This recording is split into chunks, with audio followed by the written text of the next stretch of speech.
আউযুবিল্লাহি মিনাশ শাইতানির রাজিম বিসমিল্লাহির রহমানির রহিম আসসালাতু আসসালামু আলাইকা হাবিবাল্লাহ ইয়া রাসূলুল্লাহ আসসালামু আলাইকুম ওয়া রাহমাতুল্লাহি ওয়া বারাকাতুহু।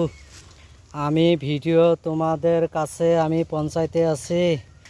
আমি দেখো জঙ্গলে আমি ঢুকেছি, গাছটা তো আমি পাইতে আছি না, গাছটা তো আমি দেখতে আছি। গাছটা এই গাছটাতে আমি পাইয়া গেছি। গাছটাই যে দেখেন, এই গাছটা, এই গাছটা, এই গাছ, এই গাছের নাম হচ্ছে সয়রা গাছ। সয়রা গাছ আমরা বলি সয়রা গাছ।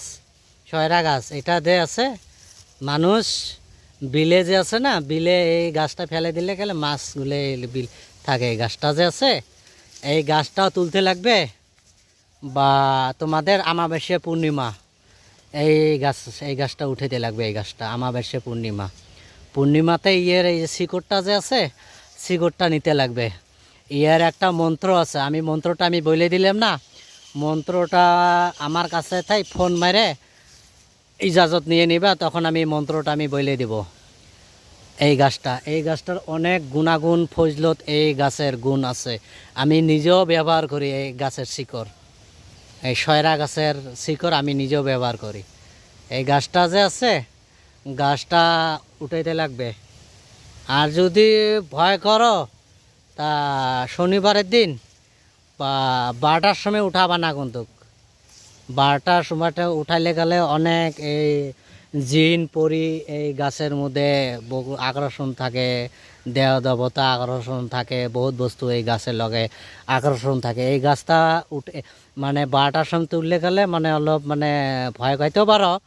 মানে শনিবারের দিন দিনে ধরো 9টা 10টা এই গাছটা তুলতেও পারো, অসুবিধে নাই।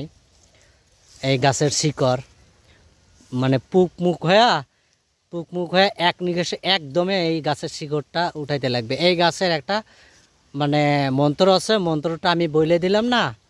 আর ডিসপ্লের মধ্যে আমার নম্বর থাকবে, আমার সাথে যোগাযোগ করবা, আমি মানে ইজাজত দিয়ে দেব, ফুল ইজাজত দিয়ে দেব।